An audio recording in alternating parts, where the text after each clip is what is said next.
Hey there and welcome to the channel. In today's video we're going to be checking out the Weebil 3S from Zhiyun. We're going to check out some test footage with a couple different lenses on this gimbal and kind of put it to the test and see what kind of stabilized footage you can get out of this gimbal. So let's jump in and check out the gimbal.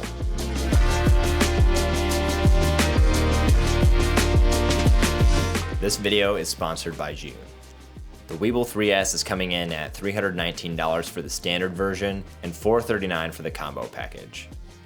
The standard package just comes with the gimbal and the accessories that you need to get it up and running, and that includes a couple cables, a base plate, as well as a lens support. When you jump up to the combo package, that comes with all of the standard accessories, as well as a carrying bag and a detachable sling and wrist rest. Some of the features include a portrait mode for shooting vertical video, a selfie mode, as well as a fill light built right into the gimbal. This gimbal also features Zhiyun's 10th generation algorithm, which really helps create smooth shots with this gimbal and allows it to support mirrorless cameras and some variable zoom lenses like a 24-70, which has an extendable barrel, which can sometimes throw off gimbals if they don't have strong enough motors. While I didn't test out my 24-70 on this gimbal, while using it with the two lenses that I tried out, I noticed that the motors are not quite as strong as my primary gimbal, which is the DJI RS2. Now that gimbal is in a completely different class, it has a heavier payload, but it was just something that I noticed coming from a gimbal that has stronger motors. I can do things like adjust the zoom and mess around with different things on the camera with a lot more resistance from the gimbal compared to the Weebil 3S. Again, that's just because this is a different class of gimbal designed for smaller, lightweight cameras. The Weebil 3S charges very easily via USB-C right on the handle. This makes it very convenient when you're on the go and you don't need a proprietary charger to charge up your gimbal. The Weebil 3S also has a couple USB-C ports right on the gimbal up by the camera. This is for connecting the gimbal to your camera for either shutter control with the record button, or you can use it to transmit video from your camera to your smartphone. As I mentioned earlier with the combo kit, it comes with an extendable sling arm. This is kind of like a tripod arm, but you can unscrew it and extend it. And this makes it easy to get those underslung shots without completely destroying your back. And there's also a wrist rest connected to this same piece, which helps to control the stability of the gimbal. This whole unit is detachable, and then you can still connect the tripod feet onto the gimbal itself. It's been a while since I've used a Zhiyun product, and it seems like they really do value the quality control when it comes to their products. There's a lot of attention to detail, and all of the little functions on the gimbal work very well. The tactile feel of the wheel on the front feels very good, the trigger feels good, there are locks on all of the arms that feel really good and clicky, and you can really tell when you've locked or unlocked the gimbal. I'm not going to jump too much into the actual operating system of the gimbal. It's pretty standard across the board. You've got a follow mode, which just follows anywhere the gimbal goes. A pan follow mode, which will follow left and right, but still stay level with the horizon. And you have a locked mode, which keeps the camera facing one direction regardless of what you do with the gimbal. There's a joystick on the gimbal to control your camera moves or just reposition your camera while you're shooting.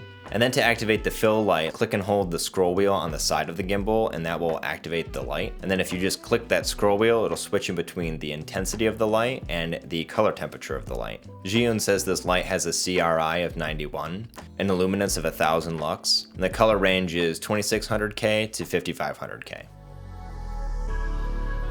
Now that we've kind of gone over all the features and the capabilities of this gimbal, let's jump into some of the things I don't like about it just from the short time I've been using it. Number one is the ease of balancing.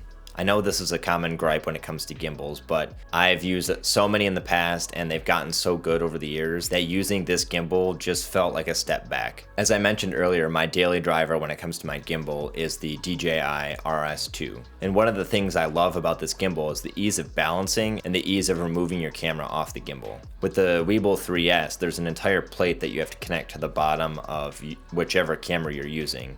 And then that plate becomes the part affixed to the gimbal that you have to slide back and forth and then lock into place to get it balanced. It's not a huge deal, but with the Weebil, it just felt a little clunky and kind of frustrating at times to try and get it perfectly balanced. Next, we're going to talk about gimmicks or features. There's two things on this gimbal that feel like Zhiyun's trying to innovate, but they come across to me as kind of gimmicky. The first being the fill light. While it is interesting to have a fill light on your gimbal, for someone like me, that fill light is something I'm probably never ever going to use unless I was creating a very specific style video where it did kind of have that front facing flat lighting. I just don't see it for me, and if that was something where they could have cut and brought the cost down, I feel like that's a missed opportunity. The second thing is the undersling handle. Lots of gimbals have secondary handles and attachment points to put handles on, similar to something like this.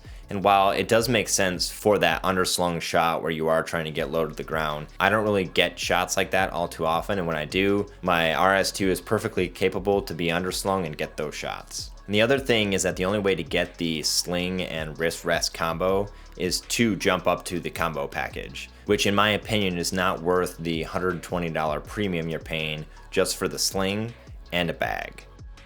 So if I were you and I were interested in this gimbal, I'd probably get the standard edition to see if that's something that you really like. So in summary, overall, I'm really glad Zhiyun sent this product to me. It's a really well-built gimbal, and I can see where a lot of improvements have been made over the years, because Zhiyun was actually the first gimbal I ever owned, and I just kind of moved up the ladder from there. So it's really cool to see them innovating and creating products with really good build quality. And if you're interested in checking out this gimbal, I'll have it linked down below, along with the coupon code to get you 10% off. If you enjoyed this video, don't forget to hit the like button down below. It really helps out the channel and keeps me making this type of content. If you have any questions about the Weebil 3S, leave them in comments below and I'll see if I can answer them. And also don't forget to hit that subscribe button to stay up to date on future content. As always, thank you so much for watching, and I will catch you in the next one.